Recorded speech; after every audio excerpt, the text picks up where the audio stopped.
सो hi friends, आप सबका हमारे इस नए पॉडकास्ट में स्वागत है। आज हम इस पॉडकास्ट में बहुत सारी अच्छी अच्छी बातें करने वाले हैं, जैसे इंटरव्यू स्किल के क्यों जरूरी, कॉन्फिडेंस बिल्डिंग, स्टेज फियर और बहुत सारी कॉर्पोरेट से रिलेटेड बातें करने वाले हैं। और आज के टाइम में जो ट्रेनिंग से इंडस्ट्री है, आप मोटिवेशनल इंडस्ट्री है, इन सारी चीज़ों के बारे में बात करने वाले हैं। आज हमारे साथ आएंगी मिस रुस्का मैम, जो कि एक कॉर्पोरेट ट्रेनर है, ऑथर है, पब्लिक स्पीकिंग कोच है, सर्टिफाइड ट्रेनर है। और हाँ, आज उनसे बहुत सारी चीज़ें बातें करने वाली हैं। सो आप इस पॉडकास्ट को लास्ट तक देखिएगा। वेलकम मैम, आपका हमारे इस पॉडकास्ट में स्वागत है। Thank you so much and Ajay ji. Ma'am, मैं आपके बारे में क्या बताऊँ, मैं तो थोड़ा बहुत जानता हूँ। आप अपने बारे में थोड़ा सा डिटेल में बताएं कि आप क्या करते हैं basically. Yes, basically I am working as a public speaker. फिर मैं कॉर्पोरेट्स में भी ट्रेनिंग देने के लिए जाती हूँ। एज वेल एज मैंने 4 बुक लिखी हुई है। एक मैंने अपने एक्सपीरियंस के बेस पर लिखी है कि सोसाइटी में कौन से प्रॉब्लम के कारण लोग स्ट्रेस में चले जाता है, उसके डे टू डे आंसर्स उसमें मिल जाएंगे। दूसरा, मैं पर्सनली लोगों को कोच करती हूँ, if they want to achieve something तो वहां तक कैसे पहुंचते हैं।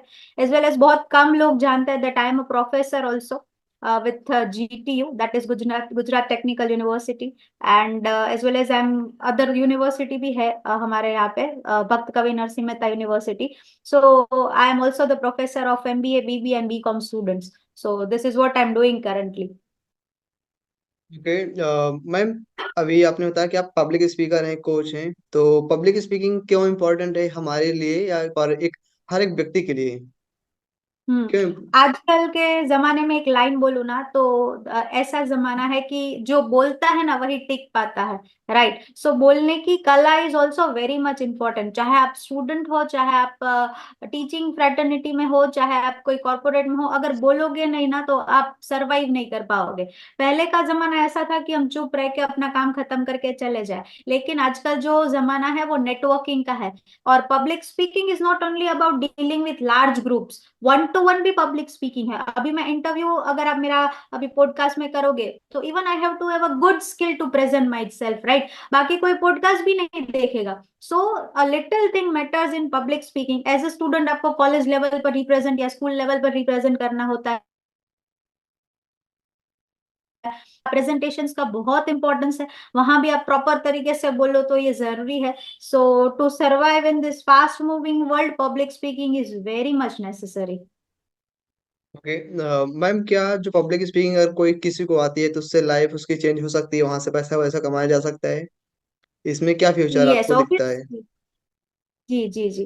आजकल आप देखोगे ना तो बहुत सारे लोग मोटिवेशनल स्पीकर्स, पब्लिक स्पीकर्स, बहुत सारे कोचेस हैं अलग अलग टाइप्स के जो हमने पहले नाम भी नहीं सुने थे शायद।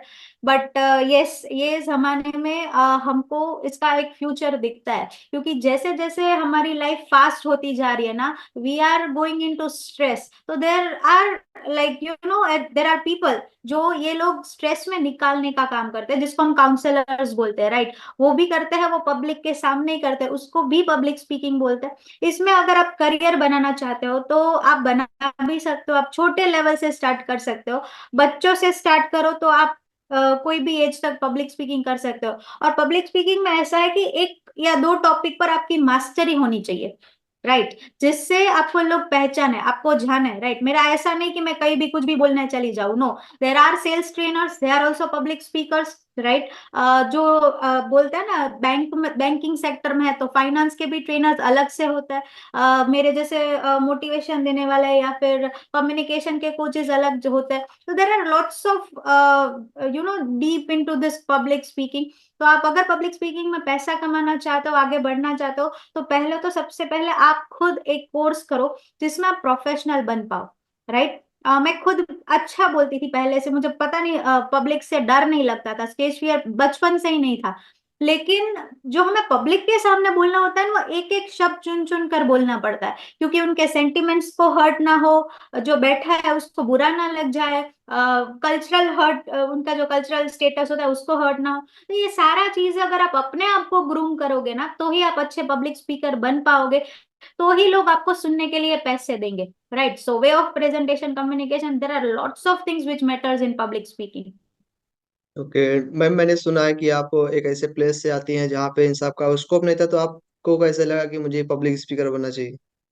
एक ऐसा था मेरा जर्नी में दैट मैं पोरबंदर से बिलोंग करती हूँ, जिसको birth place of Mahatma Gandhi भी जाना जाता है, राइट। और यहाँ उस टाइम जब मैं बात करूँ, मैं first year second year college में थी, तब यहाँ पे इतना कोई स्कोप नहीं था कि कोई किसी को सुने। आते थे वो बाहर से, राजकोट से, मुंबई से ऐसे स्पीकर्स आते थे, 1 घंटा बोल के चले जाते थे, right. But there was nobody here जो सच में किसी को ट्रेन करके उसके सपने को पूरा कर पाए। तो मैं पोरबंदर से अहमदाबाद मेरे एजुकेशन के लिए गई। मैं गई तो थी सीए के लिए, बट फिर मुझे पता चला that is not my cup of T. मुझे बोलना आता है, लोगों के साथ अच्छी तरह डील करना आता है, so I could become a good public speaker. मैंने एज एन एचआर भी जॉब करी हुई है, तो वहां भी बोलना was a very important thing, right. और वहां से मैंने शुरू की अपनी जर्नी मेरे कोच के साथ, और उन्होंने मुझे बहुत ही ग्रूम किया है। क्योंकि पोरबंदर से अहमदाबाद आना और अहमदाबाद से फिर अलग अलग जगह पर बोलने के लिए जाना, it's a very tough task. तो उन्होंने मुझे गुड मॉर्निंग के टोन से लेकर मेरा पूरा का पूरा, मेरा बोलने का तरीका, मेरा लुक्स, कहाँ कैसे जाना होता है, कैसे हाथ के मूवमेंट्स कैसे होने चाहिए, सारा चीज मुझे सर ने सिखाया। फिर मुझे ऐसा लगा कि पोरबंदर में इसका जरूरत है, क्योंकि बाहर तो पैसे देकर सब चले जाते हैं, छोटे सिटीज छोटे गांव में लोग नहीं जाते। और अगर हम सोचे तो वहां ही एक्चुअल नीड है ट्रेनिंग का। तो फिर मैंने पोरबंदर में आई, बहुत सारे लोगों ने मुझे बोला भी, इतना पढ़ लिख कर आई है, पोरबंदर में कुछ नहीं होने वाला, पैसे नहीं मिलेंगे। लेकिन आज पोरबंदर में रहकर भी मैं इतने हेक्टिक स्केड्यूल में होती हूँ कि 5-10 मिनट भी एक्स्ट्रा निकालनी हो तो मुझे सोचना पड़े कि कहाँ कौन सा लेक्चर बंक मारूं कि मुझे टाइम मिले, राइट। तो आप कहीं भी रह रहे हो, बट जहाँ नीड है ना वहां जाओ। और यहाँ मुझे कोई कंपटीशन ही नहीं है, और मैं दिल से काम करती हूँ। और सभी, मेरा जो बोलते हैं ना, एक ट्रेनर का, एक स्पीकर का एक टारगेट ऑडियंस होता है, दैट इज यूथ। तो मैं आप मानोगे नहीं, आप किसी से भी पूछ लो पोरबंदर में, तो आजू बाजू के सारे विलेजेस में मैं जा चुकी हूँ ट्रेनिंग्स देने के लिए। और वहां से बहुत सारे बच्चे हैं जो मेरे पास ट्रेनिंग लेने के लिए आते हैं, they are achieving the dreams. और हाँ, मेरे लिए बस यही अचीवमेंट्स है। Okay okay. मैम, अभी आपने बताया कि आप गांव गांव में जाके ट्रेनिंग्स देती हैं, तो आपको कभी ये नहीं लगा कि लोग क्या बोलेंगे, यार मैं क्या सिखाने आया हूँ? क्योंकि गांव में लोग बोलते हैं कि तुम बोलना क्या सिखाओगे, हमें बोलना आता है, मैं लोगों के सामने बोल लेता हूँ। लेकिन लोगों को वास्तव में नहीं पता होता कि कब क्या कहाँ किसके सामने क्या क्या बोलना है, इसको नहीं पता होता। ट्रू। तो आपको ऐसा कुछ लोग नहीं बोले कि क्या बेटा सिखाओगी, ये तो मेरे बेटे को आता है, मैं पैसा इसके लिए क्यों दूं आपको? एक्चुअली अजय जी, ऐसा था मेरे स्टार्टिंग पीरियड में, मैंने पिच ही वहां किया जहाँ बच्चे थे। तो मैं स्कूल्स में गई, तो स्कूल्स में जब मैंने 6 महीने 8 महीने तो फ्री में सेशंस किए थे, क्योंकि मुझे कोई पहचानता नहीं था। और स्कूल में जाकर, गांव की स्कूल में तो कोई ट्रेनिंग देने के लिए नहीं आता, तो मैं जाती ना वहां पे, तो they would be more happy कि यहाँ पे कोई ट्रेनर आया। तो मैं वहां जाती, फ्री में सेशन देती, और फिर बच्चे अपने पेरेंट्स को बोलते, एक मैडम आई थी, वो ऐसी स्टोरी बता रही थी, मजा आ रहा था उनको सुनने का, वो मैडम के पास तो मुझे जाना ही है, वहां से उनका अवेयरनेस शुरू हुआ। तो मैंने स्टार्टिंग में पैसे नहीं लिए थे, फ्री में सेशंस किए थे। Now they are personally coming to me, and जो भी मैं बोलती हूँ, गांव में देखो, अगर आप सोचोगे वहां पैसा भी है, लेकिन आपको उनको कन्विंस करना है ना, वेरी टफ टास्क, राइट। तो अगर बच्चों के थ्रू उनको कन्विंस करोगे तो वो ज्यादा इजी रहेगा। और सिर्फ कन्विंस और पैसे की ही बात नहीं है, सही में उनके जो ड्रीम्स है ना, वो अगर आप पूरे कर पाओ, या फिर उसको वो ट्रैक पे डाल दो ना, तो that would be a great start with this people. Ma'am, वो आपको वहां जाके स्कूलों में मोटिवेशनल सेमिनार देते थे या कम्युनिकेशन देते थे, या मतलब कि ड्रीमर्स के लिए रिलेटेड देते थे? कैसे सेमिनार देते थे, कैसे मोटिवेशनल स्पीकिंग मतलब करती यूजुअली थी? वहां मैंने शुरू क्या? किया था पर्सनालिटी डेवलपमेंट से। उनके ग्रूमिंग सेशन, कपड़े कैसे पहनने चाहिए, नहा धोकर स्कूल पर आना चाहिए, अगर आप जोर से बोलोगे तो कितने खराब लगोगे, आप प्यार से बोलोगे तो कैसे रहोगे, दिस इज व्हाट। फिर मैं उनको बताती थी कि जोर से चिल्लाओ, फिर देखो आप कितने खराब लगते हो। और फिर मैं उसको दूसरा ये भी दिखाती थी, अगर प्यार से इस लाइन को बोलो तो कितने प्यारे लगोगे। सो वहां से छोटा छोटा छोटा चीज बड़ा इम्पैक्ट देता है, that is what I believe. So मैंने वहीं से शुरू किया, और बच्चों को वो बहुत पसंद आया कि मैडम तो हंसते हंसते करती है, हमारी जितनी ही है। सो वहां से मुझे अच्छा लगा, and they were also very happy. तो मुझे रिपीट सेशंस मिलने लगे, वो भी पेड। तो that is a good thing. वहाँ बहुत कम पैसा मिलता है, बट ठीक है, at least we started with the things, right. नहीं, ओके।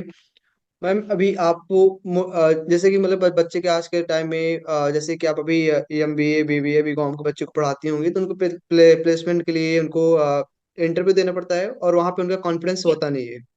सब हम्म। ब्लैंक माइंड होता है, तो वो हम्म। कैसे कॉन्फिडेंस बढ़ा सकते हैं इंटरव्यू में, कैसे रिज्यूमे बनाना चाहिए, उनके लिए कुछ यस। टिप्स है? यस। मैं खुद मैंने 4.5 साल एज एन एचआर वर्क किया है, बहुत अच्छी अच्छी कंपनी के साथ। बजाज है, कोको कोला है, रसना है, बहुत अच्छी कैडिला जैसी फार्मा कंपनीज है। तो मैंने सब लोगों के साथ एज एन एचआर वर्क किया है, so I am much aware about that industry. तो मैं यहाँ पर एमबीए के बच्चों को ज्यादातर प्लेसमेंट, यानी आप बोल सकते हो एम्प्लॉयबिलिटी स्किल्स पर ट्रेनिंग देती हूँ। सबसे पहले तो उनको रेज्यूमे कहाँ से कैसे बनाता है, क्योंकि सब लोगों को माइंड में हो गया है कि बहुत फैंसी वाला रेज्यूम अगर आप बनाते हो, बहुत बड़े बड़े वर्ड्स को यूज करते हो, तो आपका रेज्यूम अच्छा दिखता है दूसरों के कंपेयर में, right? But the true thing is that कि जितना इजी और क्लियर रहेगा ना, वो उतना बेहतर होगा, क्योंकि एचआर के पास इतना सारा फैंसी वर्ड्स पढ़ने का टाइम भी नहीं होता है। वो अगर आप रिसर्च के अकॉर्डिंग देखो तो they will only take 7 to 8 seconds की वो पहले गो थ्रू करे रेज्यूमे को। अगर उनको जो चाहिए वो इन्फॉर्मेशन मिलती है तो ही वो आपका रेज्यूमे आगे बढ़ेगा, बाकी वो यूं ही आपके सामने ही। मैंने तो ये भी देखा है कैंपस प्लेसमेंट में हमारे जैसे हजारों बच्चे आते हैं इंटरव्यू के लिए, तो उसके सामने ही वो रेज्यूमे फेंक देते हैं, अगर उनको कुछ इन्फॉर्मेशन चाहिए वो इजीली अवेलेबल नहीं है। बट पता नहीं आजकल के यंगस्टर को ये किसने माइंड में डाला है कि आप फैंसी सा बनाओ, बड़े बड़े इंग्लिश के हाई फाई वर्ड्स को यूज करो। No, resume should be very much easy to go through, कि जो भी इंफॉर्मेशन चाहिए आपको डायरेक्टली मिल जाए। और एक ये था, और मैं बच्चों को यही बताती हूँ कि आप जब अपने ग्रेजुएशन के टाइम पर होते हो ना, तब भी थोड़ा सा कंप्यूटर का नॉलेज, थोड़ा टेक्नोलॉजी का knowledge, at least MS Office, that is Word, PowerPoint, Excel आपको आना ही चाहिए। दूसरा चीज, that you should able to introduce yourself. और अपना इंट्रोडक्शन देने में क्यों कॉन्फिडेंस नहीं आता है। और नेक्स्ट अदर थिंग इज कि इंटरव्यू में जितना सच बोलोगे ना, there are more chances of getting you recruited, क्योंकि एचआर इतना एक्सपीरियंस होता है, वो आप मे आई कम इन बोलते हो ना, तब से पता चल जाता है ये बंदे को रखना है कि नहीं रखना है। So this is what I make them study in my sessions. Ma'am, अभी मेरे सीनियर्स का प्लेसमेंट हुआ था, तो मैंने देखा था वहाँ पे कॉलेज में कि मेरे जो टीचर्स हैं बेसिकली वो भी ट्रेनर्स ही हैं। Okay. तो जो पर्सनालिटी डेवलपमेंट के प्लेसमेंट दिलाते हैं, तो वो बोलते हैं कि तुम्हें इंग्लिश ज्यादा आनी चाहिए, तुम हिंदी में नहीं बात करोगे। बेसिकली मुझे नहीं हिंदी आती थी, अरे इंग्लिश। हाँ तो हाँ। मैं बड़े ही अच्छा, बहुत ज्यादा सिखा लेता था पिछले साल तक। अभी भी मुझे एकदम फ्लुएंट इंग्लिश नहीं आती, मैं सीख रहा हूँ अभी।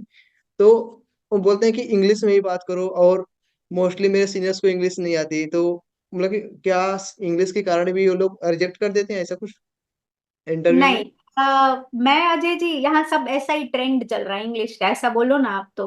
क्योंकि सब बोलते हैं कि इंग्लिश आती है तो ही आपको रिक्रूटमेंट मिलेगा, तो ही ये होगा, but no Ajay ji, that is not right. अगर आप कॉन्फिडेंस के साथ हिंदी में भी आपका सेशन, सॉरी, आपका सेंटेंस पूरा कर देते हो, तो देर आर मोर चांसेस कि आपका सिलेक्शन हो। क्योंकि आजकल कंपनी को स्मार्ट बंदा चाहिए, चाहे वो कोई भी लैंग्वेज में परफॉर्म करे, उनको कोई फर्क नहीं पड़ता। नो डाउट इंग्लिश का रोल है इम्पोर्टेंट, तभी मैं इतने लोगों को सिखा रही हूँ, इंग्लिश ही सिखा रही हूँ, तो इसका इम्पोर्टेंस है। लेकिन अगर इंटरव्यू के टाइम आप इंग्लिश बोलते बोलते रुक जाओगे ना, अगर, तो सिलेक्शन नहीं होगा। लेकिन इंग्लिश बोलते बोलते कुछ वर्ड यहाँ अटक गया है और आप हिंदी में बोल दोगे बीच में, तो that is the confidence you should build in. और मैं एक छोटा सा एक बात बताती हूँ अजय जी। हमारे प्राइम मिनिस्टर जी हाँ। गुजराती है, स्टार्टिंग में इंग्लिश ट्रांसलेटर्स के साथ है, now he is much aware. But ऐसा नहीं है, वो भी ये बोलते हैं अपनी मातृभाषा को सबसे पहले इंपॉर्टेंस दो। तो ये जो सब एक है ना, एक ने बोला दूसरे ने बोला, ये ट्रेंड चलता आ रहा है कि इंग्लिश नहीं आएगा तो सिलेक्शन नहीं होगा। No, that is not true. They need basically more confident people और लॉयल पीपल। बेसिकली मैं अपने बारे में बताऊँ, मेरा अभी सेकंड ईयर जब से लगा हुआ है, मैं सिर्फ 2 दिन अपने जो पर्सनालिटी डेवलपमेंट की क्लास देते हैं उनकी क्लास लिया हूँ, नहीं लेता हूँ। उनको थोड़ा भी पसंद नहीं करता हूँ, क्योंकि वो भी ट्रेनर्स हैं, ऐसे नहीं, बहुत अच्छे ट्रेनर्स हैं, एक्सपीरियंस उनके पास है। लेकिन मैं जहाँ जैसे कर लूंगा, और कॉलेज का बच्चा जहाँ जितना अच्छा कर लेगा, कभी वो खुश नहीं होंगे उससे। तो उससे उन्हें भी, मैं भी थोड़ा लाइक नहीं करता, और उनको चाहिए इंग्लिश। चाहे जो आप जहाँ जितने फ्लुएंट हो जाएंगे, चाहे जितना अच्छे बन जाएंगे, वो गिरा ही देंगे आपको। तो ऐसा वो हवा बना दिए हैं, तो जिससे कि मेरे क्लास के बच्चों को बहुत ज्यादा डर लगता है, और मेरे क्लास नहीं, मेरे ब्रांच के पूरे बच्चों को डर लगता है।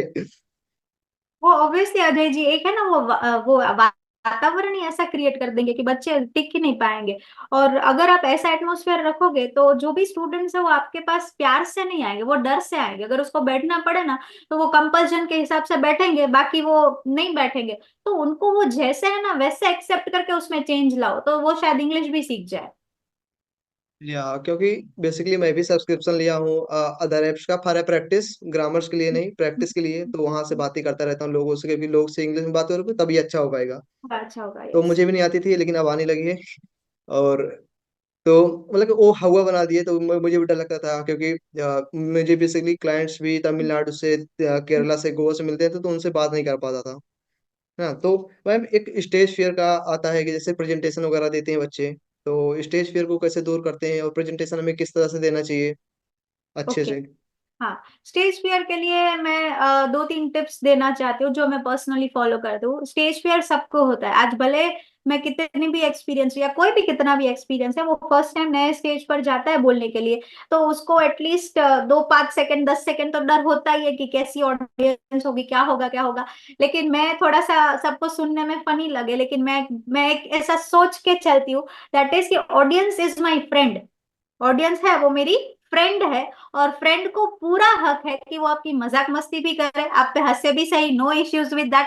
तो पता है, कोई बीच में आप बोलते होते हाँ हाँ ना ना, कोई कुछ और हरकतें कर रहा होता है, तो क्या होता है, वहां पे लोग आकर उनका जो पूरा लिंक है वो टूट जाता है, they are not able to deliver better in a better way. लेकिन आपका माइंड, अगर सबकॉन्शियस माइंड ऑलरेडी अवेयर है कि आपके दोस्त लोग हैं, कुछ भी कर सकते हैं, आपको कॉन्फिडेंट के साथ बोलना है, तो हम बोल सकते हैं, क्योंकि सारा खेल दिमाग का, उसको जैसा कंट्रोल में रखोगे ना वो वैसा रहेगा। और दूसरा चीज है, अगर आपको डर लगे ऑन द स्पॉट, तो अपनी जो हाथ की मुद्रा है ना वो ऐसे कर लो, क्योंकि जैसे ही आप ऐसे करते हो, कितना भी आप उसमें जोर लगाओ, किसी को पता नहीं चलेगा यहाँ जोर जा रहा है। तो ये जो जोर अगर इधर आ जाता है तो पैर भी नहीं कांपेंगे और आपका आवाज भी शिवर नहीं होगा, तो किसी को नहीं पता चलेगा, राइट। अपने बहुत सारे, अगर आप ऑब्जर्व करो ना, टीवी शोज में, अमिताभ बच्चन है, कपिल शर्मा है, और बहुत सारे होस्ट, राघव है, वो सारे के सारे ना एक बॉडी लैंग्वेज ऐसी या ऐसी आपने शायद देखी होगी, आप ऑब्जर्व करना, वो मैं भी इसीलिए करता हूँ। करते हैं बिकॉज, हाँ जी, तो दिस इज द वे या दिस इज द वे, वो फॉर्मल भी लगता है, और कभी कभार डर होता है तो यहाँ ज्यादा प्रेशर आए तो किसी को पता भी ना चले। So this is one of the things I follow. और दूसरा चीज है, आप बोलने जाओ ना उससे पहले 3 से 7 बार तक ऐसे सांस पहले अंदर लो, फिर मुंह से बाहर निकालो, तो जो आपका अंदर का डर है ना वो निकल गया, you feel that everything is okay with me, ऐसे। तो ऐसे आपका डर दूर जा सकता है। 7 times is you must do before going on a stage, तो आपका जो हार्ट बीट है वो थोड़ा सा काम डाउन हो जाएगा। ओके। मैम, अभी स्टोरी टेलिंग का क्या सीक्रेट है, और स्टोरी टेलिंग हमें क्या सीखना चाहिए, क्योंकि पब्लिक स्पीकिंग में, कम्युनिकेशन में या बातचीत में हमारे आज के टाइम में, और प्रेजेंटेशन भी देते हैं तो हमें एग्जाम्पल टाइम एक स्टोरी टेलिंग आ ही जाता है, तो उसका क्या महत्व है, क्या इंपॉर्टेंस है in our life and communication. Ajay ji, आज के जमाने में तो ऐसा है that story tellers are earning lakhs and crore of rupees. So story telling भी एक प्रोफेशन बन गया है, और अभी स्टोरी टेलिंग से ही सारा का सारा बात कन्वे होता है। जैसे आप कोई भी एडवर्टाइज देख लो, जैसे पेटीएम का देख लो, एलजी का देख लो, कोई मसाले का देख लो, वो एक सीन क्रिएट होता है। What is that scene? That scene is already a story, right. हम मूवी क्यों देखते हैं? उसमें स्टोरी होती है। फिर अगर मुझे आपको कुछ आपकी कोई मिस्टेक है और मुझे आपको कुछ टोकना होता है, तो मैं डायरेक्टली ना बोलूं कि अजय जी आप बहुत बुरा बोलते हो, अजय जी आप ऐसा पढ़ते नहीं हो, ऐसा बोलूं नहीं। और मैं बोलूं, आपको पता है अजय, वो मेरे बाजू में लड़का रहता है ना, उसको मैं बोल बोल के थक गई कि जब तू स्पीच शुरू करना तब धीरे धीरे स्पीच बोलना, और दूसरा पढ़ाई में ध्यान नहीं देगा तो तेरा कुछ नहीं होगा। तो आपको बाय डिफॉल्ट पता चल जाएगा दैट वो नहीं पढ़ रहा, तो शायद मेरी हरकत है उसके जैसी है, तो मुझे चेंज करना चाहिए, right. So story is also one way to say indirectly to someone, कि आप अच्छे हो या बुरे हो, आप इनडायरेक्टली उनको बोल सकते हो। और दूसरा की स्टोरी सुनने में बच्चों से लेकर बड़े तक सबको पसंद है, राइट। ओके। तो स्टोरी से सारा मैम, मामला ठीक हो जाता है। मैम अभी अच्छा, आपके लाइफ में कभी ऐसा कुछ हुआ है कि आप बहुत ज्यादा डिमोटिवेट हो गई, आप सोच रहे हो कि ट्रेनिंग छोड़ना पड़ेगा मुझे, सिर्फ मैं जॉब करूँ, ऐसा कुछ आपके लाइफ में कोई कभी ऐसा नहीं, कुछ हो। कभी नहीं। मेरे पास आज इतनी जॉब्स है ना, तो मेरे को लग रहा है कि मेरे को अगर कहीं से निकाल भी देना जॉब से तो चलेगा, बट मैं अपना ये ट्रेनिंग फील्ड नहीं छोड़ूंगी। The reason behind that is, Ajay ji, मैंने पैसों की लालच पहले से नहीं रखी है। ट्रेनिंग फील्ड में बंदा 1 साल के बाद इतना एक्सपेक्ट करने लगता है कि वो बूम होने वाला है, 1 लाख रुपया मिल गया, 2 लाख रुपए मिल गए। नहीं, मैंने एटलीस्ट 500 रुपए में भी काम किया है, और आज भी करती हूँ, कभी कभी तो फ्री में भी ट्रेनिंग देती हूँ। The reason behind that is, as a trainer अगर मैं बोलूँ ना कि सच बोलना चाहिए तो पहले मुझे बोलना चाहिए। अगर मैं बोलूँ कि सबसे पहले ग्रूम होना चाहिए तो पहले ग्रूम मुझे होना चाहिए। तो मुझे मेरे लाइफ में ऐसा तो पीरियड कभी नहीं आया है, और भगवान करे ना आए, कि मैं ट्रेनिंग को छोड़ूं और जॉब करूं। जॉब मेरे लिए बहुत हेक्टिक हो जाती है, और मुझे अपने तरीके से ट्रेनिंग और पढ़ाना पसंद है। मैं ऐसा मानती हूँ, बच्चों को, स्टूडेंट्स को, यूथ को जितना फ्रीडम दोगी ना, उतना मुझे पॉजिटिव रिजल्ट्स मिल रहे हैं। और कई जगह स्कूल कॉलेजेस या फिर इंस्टीट्यूट्स में मेरे साथ ऐसा भी होता है कि मैडम आप प्रोफेशनल नहीं हो, इस तरह नहीं पढ़ाना चाहिए, बच्चों के साथ इतना घुलना मिलना नहीं चाहिए। मुझे एक कमेंट तो ऐसा भी मिला था कि मैडम आप बच्चों की होके मत पढ़ाओ, उनका साइड मत लो। बट मेरे लिए बच्चों, मैंने बोला कि सर आप मेरे पढ़ाई में बीच में मत बोलो, क्योंकि बच्चों की होकर मैं पढ़ाऊंगी ना तो ज्यादा मुझे रिजल्ट मिल रहा था। और उससे मेरे ट्रेनिंग में भी बच्चे कन्वर्ट हो रहे हैं पढ़ाई के साथ। तो मैं जॉब को प्रायोरिटी नहीं दे रही हूँ, training is always my first love, और वही सब है मेरे लिए। तो मेरे साथ अभी ऐसा हुआ नहीं है, ना भी हो, भगवान को प्रार्थना है मेरी। ओके। मैम कभी जब आपने स्टार्ट किया था, जब आपको लॉन्च किए किए थे भाविन शाह सर, तो जब आप एज अ ट्रेनर, तो आपको क्या उस समय एक ट्रेनिंग से एक्सपेक्टेशन थी कि मैं इतना ज्यादा, आपका कुछ ड्रीम था कि मैं बहुत ज्यादा आगे बढ़ूंगी, आज मुझे लॉन्च कर रहे हैं? क्योंकि अभी मैं लॉन्च किए थे अभी, एक जस्ट मुझे नाम तो नहीं आ रहा था, मैं उस टाइम गया था भाविन सर के साथ मिलने बनारस। तो उस टाइम मतलब कि मैंने देखा 4 स्टार होटल में फ्री में पूरा सब चीज तो उस टाइम बहुत पैसा खर्चा होगा, और मुझे नहीं लगता कि बहुत सारे लोग कन्वर्ट भी हुए होंगे, क्योंकि मैं तो कन्वर्ट नहीं हुआ, क्योंकि मुझे सिर्फ मिलना था मेरा पर्पस। तो आपको क्या उसमें से था कि मैं ट्रेनिंग बनूंगी तो मैं क्या करूंगी फ्यूचर में? सर को तो मैं जितना थैंक यू कहूँ ना उतना मेरे लिए कम है, क्योंकि लॉन्च तो क्या, मुझे एक सच सच बता रही हूँ, मुझे स्टैंडी कैसे बनाते हैं, इमेज कैसे बनाते हैं, कुछ भी पता नहीं था स्टार्टिंग फेज में। सर ने मुझे बहुत ही अच्छी तरह लेसन्स दिए, और कैसे पैसे निकलवाने हैं, कैसे कहाँ कितना बोलना चाहिए कितना नहीं बोलना चाहिए, ये सारा चीज मैंने उनको देख देख कर, उनके साथ रह रहकर, उनकी डांट भी मैंने बहुत खाई है। आज के जमाने में क्या हो गया पता है अजय जी, कोई बहुत जोर से, अगर आप ट्रेनर भी बन गए हो और आपको कोई डांटेगा या टोकेगा तो आपको पसंद नहीं आएगा। बट हमारे जो कोच है ना, उनको पता होता है कि हम में कितनी टैलेंट है। आपको तो इतना मैं बताती हूँ कि मेरा कभी कभार, मैं बाहर पोरबंदर से बाहर सेमिनार्स लेने जाती हूँ ना, तो मैं अपने यूट्यूब पे या लाइव करती हूँ। तो सर वो, अगर सर ने वो देख लिया और मेरा एनर्जी थोड़ा सा भी लो है या कहीं मैंने गलती करी, तो लाइव में भी पकड़ लेते हैं। और फिर उसके बाद जैसे ही मेरा खत्म होता है, रात को मेरे को फोन करके पूछेंगे बेटा कैसा रहा, तो मैं बोलूंगी अच्छा रहा सर, ये था वो था। फिर मुझे पूछेंगे ये तेरा आज अच्छा नहीं था बॉडी जेस्टर, क्यों लो थी, तो वो डांटते भी है। तो this is what I am learning from him. वो अभी भी डांटते हैं, भले मेरे पास कितने नेशनल इंटरनेशनल अवार्ड है, बट अभी भी मुझे वो डांटते हैं। और आज के जमाने में ये डांट सुनने के लिए भी, you are very lucky enough कि वो मुझे डांटते, तो भी मेरे में इतना ग्रोथ हो रहा है, राइट। तो ऐसा सिचुएशन है, और ट्रेनिंग फील्ड में आपको लॉन्च कर दे बट आपका कंसिस्टेंसी नहीं है ना, तो नहीं हो पाएगा। आप ओके। देखोगे मेरे इंस्टा पे तो कुछ ना कुछ होता रहता है उसमें। मैं बच्चों को भी पढ़ाने जाती हूँ, स्लम में भी जाती हूँ, यहाँ भी जाती हूँ, और बड़े बड़े आप जैसा बोल रहे हो होटल्स वगैरह में, वहां पर भी, कॉर्पोरेट्स में भी जाती हूँ। तो सभी का सभी ऑडियंस है मेरे पास, राइट। मैंने कभी ईगो के साथ नहीं बोला कि ये तो मैं नहीं करने वाली हूँ। तो आजकल के ट्रेनर्स कंसिस्टेंट नहीं रहता है, अपॉर्चुनिटी को नहीं ले पाता है ना, इसीलिए। और वो ऐसा सोचते हैं कि मैं अपॉर्चुनिटी मेरे को कोई दे तो मैं लूं, लेकिन अपॉर्चुनिटी खुद क्रिएट करना is our part, right. Okay. Ma'am अभी आपने बताया था कि स्टार्टिंग में कि मैं बुक्स राइट की हूँ, तो आपने बुक्स क्यों लिखा? आपका क्या पर्पस था बुक्स लिखने का? पहले से ही कोई आइडिया था या बाद में आइडिया बना कि मुझे, मैं ट्रेनर बनने के लिए मुझे बुक्स लिखना जरूरी है? मैंने तो ऐसा सोचा नहीं था कि कभी मैं बुक लिखूंगी। आई थिंक 2018 में, if I am not wrong, मेरे सर, ये भाविन सर की हम बात कर रहे हैं, उनका बुक लॉन्च हुआ था अचीव व्हाट यू वांट। और सर को मैं बहुत ही ऑब्जर्व और फॉलो करती हूँ, क्योंकि छोटी छोटी बात अगर हम ऑब्जर्वेशन से सीख पाते हैं। तो सर ने बुक लॉन्च किया ना, मैंने बोला कि मैं भी बुक लॉन्च करूंगी, बट पता नहीं था। तो सब मेरे पे हंस रहे थे कि तू भाविन सर से कंपैरिजन कर रही है। मैंने बोला नहीं, मैं कंपेयर नहीं करती, उनके वो कोच है, उनके वहां पे तो मैं पहुंच नहीं पाऊंगी। लेकिन सर ने लिखा है तो सर को भी अच्छा लगे कि उसके कोई स्टूडेंट ने भी लिखा है, तो सर को मैं प्राउड फील करवाना चाहती। सर को एंड तक पता नहीं था मैंने बुक लिखी हुई है। वहां से बस इंस्पायर होकर आई थी कि ये नवंबर में सर ने बुक लॉन्च की, नेक्स्ट नवंबर में मेरी बुक लॉन्च होगी, बस ऐसा सोच के आई थी। तो यहाँ पर मैं अपने एक स्टूडेंट के साथ कैफे में बैठी थी and she just told me that madam आप ब्लॉग लिखते हो। ब्लॉग मैं इसलिए लिखती हूँ, मुझे कभी सोसाइटी के इश्यूज होते हैं ना तो मैं गुस्सा नहीं कर पाती हूँ, तो मैं वो ब्लॉग के फॉर्म में अपना गुस्सा उतार देती हूँ। जैसे किसी ने किसी का इंसल्ट किया, किसी ने गॉसिप की, तो ये पर्सनली मुझे नहीं अच्छा लगता, तो वो मैं ब्लॉग में डाल देती हूँ, तो ब्लॉग्स मेरे बहुत हिट जाते हैं।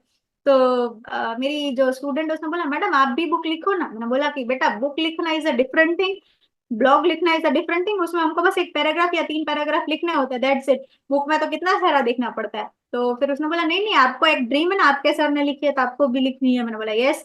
फिर उन्होंने बोला आप लिखो तो सही, फिर देखते हैं क्या होता है। फिर मैंने वही ब्लॉग्स को थोड़ा और तोड़ा मरोड़ा, उसको मैंने बुक के उसमें फ्रेम किया। मेरी एक और फ्रेंड है, शी इज माई एडिटर, उसने एमए इंग्लिश किया हुआ है, तो उसने मेरा एडिटिंग कर दिया बुक का। फिर मैंने पब्लिशर्स को, बहुत सारे पब्लिशर्स को कॉल किया, और जहां मुझे अपना पैकेज और सब अच्छा लगा वहां मैंने बुक को भगवान के नाम पे रख दिया, और मैंने 1 ईयर में अपनी बुक भी लॉन्च कर दी। सो एक अंदर जब जज्बा होता है ना, तो आप कुछ भी कर सकते हो।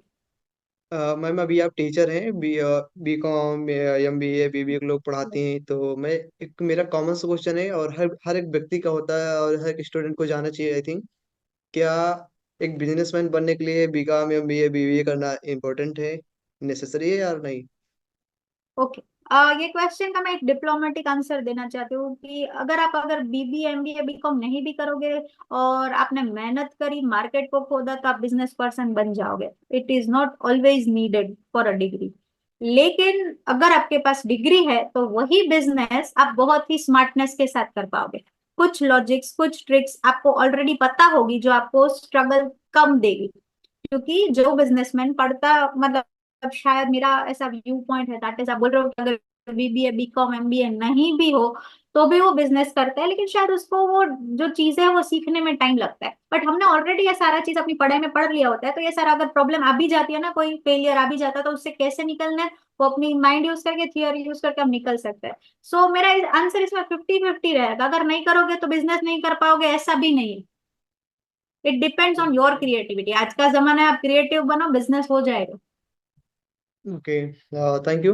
बट मैम एक चीज और मैं पूछ रहा हूँ कि अगर जैसे कि सेल्स आप सिखाते हैं तो कंपनियों में सेल्स पर फोकस करते हैं, तो सेल्समैन जो होते हैं बेसिकली अगर कोई प्रोडक्ट बेचता है, मान लो कि हम्म, मैं कोई दुकान खोलता हूँ, सेल्स से आज के टाइम में लोग डरते क्यों हैं?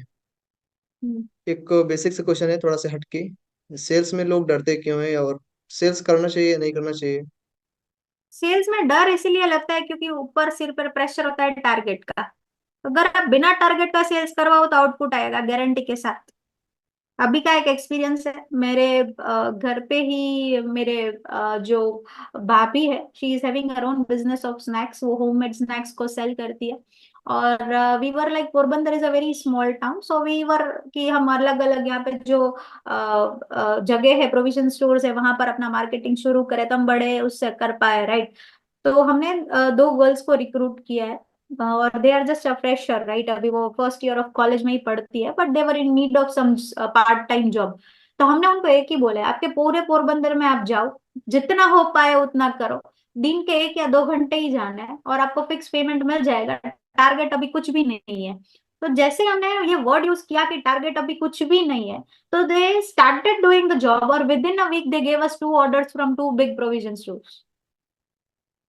तो सेल्स बुरी चीज नहीं है, ये टारगेट का प्रेशर है ना, दैट इज व्हाट। और टारगेट वो देंगे कंपनी वाले क्योंकि उन वो भी एक बिजनेस लेकर बैठे हैं। लेकिन टारगेट दो, पर उसको प्रेजेंट इस तरह से करो कि आपके एम्प्लॉय पर लोड ना आए।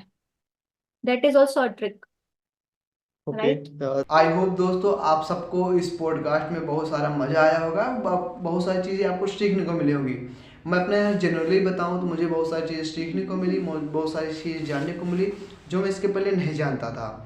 अगर आप मैम से कांटेक्ट करना चाहते हैं तो आप मैम का मैं नंबर दिया गया है नीचे डिस्क्रिप्शन में, मैम की टीम से आप बात कर लेना।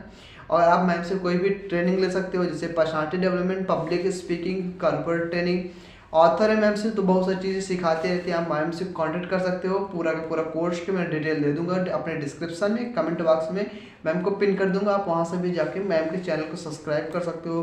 मैम का इंस्टाग्राम पेज है जहाँ से आप मैम को फॉलो कर सकते हो, क्योंकि मैम के चैनल पर और मैम के फेसबुक और इंस्टाग्राम पर बहुत सारे अमेजिंग अमेजिंग कंटेंट आते रहते हैं और बहुत सारी चीज़ें आपको वहाँ से भी सीखने को मिलेंगी। आप वहाँ से जाकर फॉलो कर सकते हो और मुझे भी फॉलो कर लेना, क्योंकि मेरे भी चैनल पे बहुत सारे इस तरह मज़ेदार पॉडकास्ट आते रहते हैं और मैं आपको बहुत सारी चीज़ें पर्सनल ट्रेनिंग या कॉर्पोरेट ट्रेनिंग से रिलेटेड वीडियोज़ बनाता रहता हूँ, मोटिवेशन से रिलेटेड वीडियो बनाता रहता हूँ। आप वहाँ से भी बहुत सारी चीज़ें सीख सकते हो। मैं आपको मिलता हूँ अपने नेक्स्ट पॉडकास्ट में, तब तक के लिए सी यू, ऑल द बेस्ट।